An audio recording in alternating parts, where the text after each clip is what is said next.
बप्पा रावल की वंश परंपरा में जन्मे मध्यकालीन इतिहास के उस सोरे शिखर एकलिंगनाथ दीवान महाराणा सांगा का देश के सबसे बड़ी पंचायत में अपमान हो जाता है और इसके प्रत्युत्तर में केवल खाना पूर्ति होती है। तब यह सोचने का विषय है कि भारत को राणा सांगा के बारे में बताने में हमसे कहां चूक हुई। शायद हम यह बताने में चूक गए कि जिस इब्राहिम लोदी को राणा सांगा ने खतौली और धौलपुर 2 युद्धों में पराजित कर उसके प्रभुत्व को नष्ट किया, कम से कम उस इब्राहिम लोदी के लिए तो राणा सांगा बाबर को निमंत्रण नहीं दे सकते।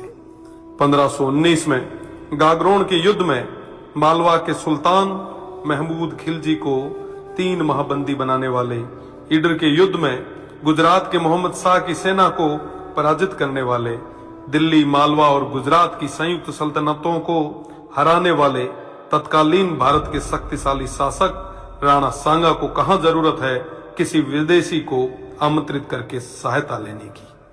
दौलत खान लोदी जैसों के निमंत्रण पर आए बाबर के विरुद्ध मेवाड़ के आसपास के शासकों ने राणा सांगा के झंडे के नीचे बाबर जैसे आक्रांताओं से लोहा लिया।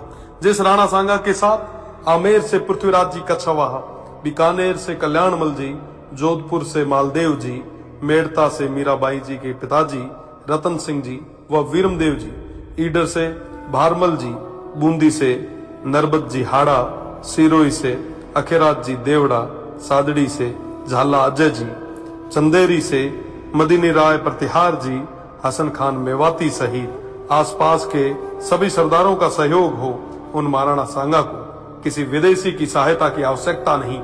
इस संयुक्त मोर्चे के बल पर राणा सांगा तत्कालीन भारत के सबसे शक्तिशाली शासक बने।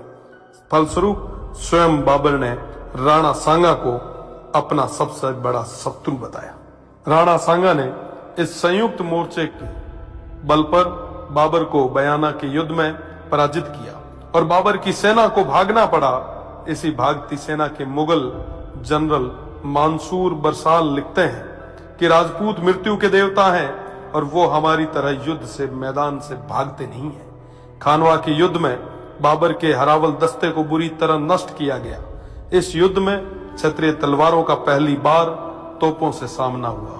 उन तोपों को नष्ट करने के लिए वीरों ने अपने सिर तोपों में देके उन्हें नष्ट किया। आज भी यह खानवा गांव महाराणा सांगा के नेतृत्व में इन देशभक्त सूरवीरों के राष्ट्र व धर्म की रक्षा विदेशी आक्रांताओं बाबर और उनकी सेना से युद्ध करते हुए प्राणोत्सर्ग करने का साक्षी है। राणा सांगा न केवल